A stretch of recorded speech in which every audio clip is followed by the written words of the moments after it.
Betul? Bu? Bu? Ibu ngurusin anak dari mulai lahir sampai besar. Perhatian yang lebih adalah dari seorang ibu. Maka pengaruh.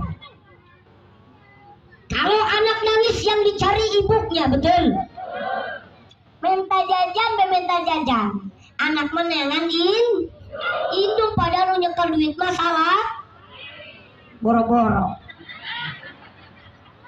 Bapak Ibu jamaah yang dimuliakan Allah Subhanahu wa Ta'ala, kalau seorang ibu baik, maka insya Allah akan baik menjadikan keturunannya. Kalau seorang ibu solehah, maka akan menjadikan baik keturunannya, akan menjadikan solehah keturunannya. Amin ya Rabbal.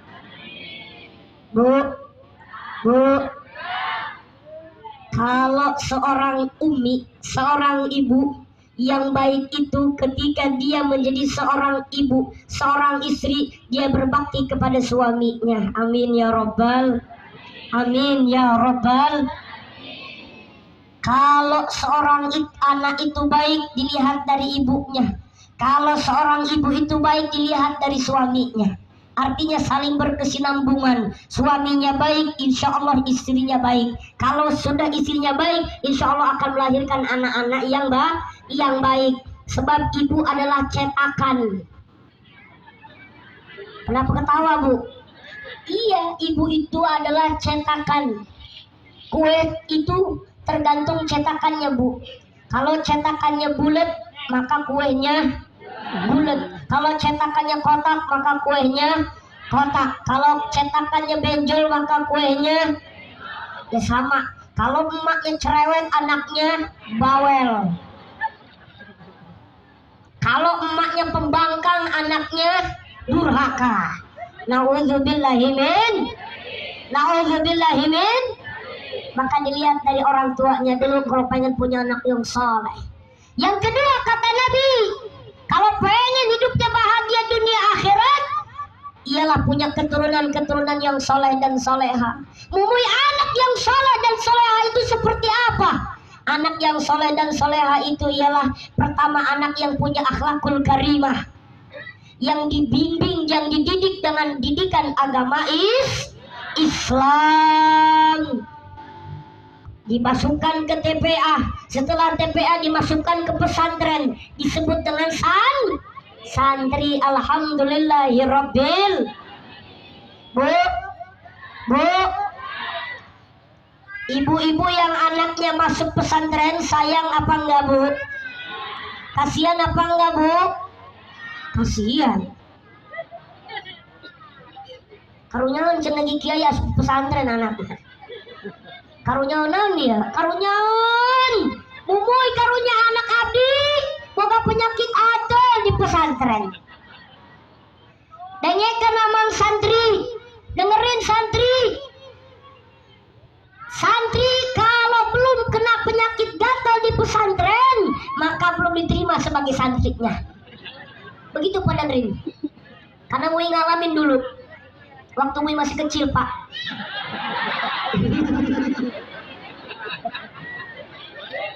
Pesantren dulu gatal semua Pak kanan. Iya. Itu mohon maaf, ini biasanya Mui kalau pengajian di pesantren ampura Ki, biasanya pakai sarungan. Ya, karena ciri khas santri itu pakai sarung. Kemana-mana pakai sarung. Mohon maaf, kita setiap hari itu ganti sarung itu hampir 5 kali. Karena kita harus berhadapan dengan penyakit gatal. Jadi santri itu punya ciri khas dan gitar. Itu Mui alami sendiri. Masya Allah. Tapi mohon maaf Pak Komandan, kalau ini Mui nggak pakai sarung karena banyak ibu-ibu di bawah. Takut intip nanti dari bawah. Ya. Maka bangga jadi santri. Kita jangan jauh-jauh ngebahas santri yang lain-lain. Santri kalau diambil dari bahasa barat, san itu artinya matahari, tri itu artinya lauk tri, cina jadi ibu-ibu di murid. San itu artinya matahari, tri itu artinya 3. Santri akan menjadi penerang bagi dirinya sendiri. Yang kedua, bagi kedua orang tuanya. Yang ketiga, sebagai penerang daripada di tengah-tengah masyarakatnya. Betul? Sudah terbukti? Banyak buktinya. Pertama, disebut santri sebagai matahari bagi dirinya sendiri. Jangan repot-repot bu, nyuruh santri sholat. Santri mah tekudu dititah sholat. Ulah-ulah nu fardu, nu sunnah keh dilakonan. Daripada anak anu di imah baik. Daripada anak yang di rumah. Oh maaf, santri tengah malam bangun tahajud, mendoakan kedua orang tuanya, mendoakan guru-gurunya. Insyaallah akan jadi cahaya bagi dirinya. Kalau itu anak dimasukkan ke pesantren disebut sebagai santri. Alhamdulillahirabbil. Yang kedua, santri bisa menjadi cahaya bagi kedua orang tuanya. Masya Allah, bapak ibunya bekerja, bahkan kadang-kadang ketinggalan sholat demi menyambut nafkah, demi mencari rezeki untuk anaknya di pesantren. Nanti di yaumil kiamat dipanggil oleh Allah, diambil oleh Allah orang tuanya, dipandang dengan mulia, dengan pandangan kemuliaan oleh Allah, bahkan diberikan mahkota ketika anaknya menjadi penghafal Al-Quran. Amin ya Rabbal. Bu, anak yang menghafal Al-Quran itu Allah berikan kemuliaan di dunia, belum nanti di akhirat.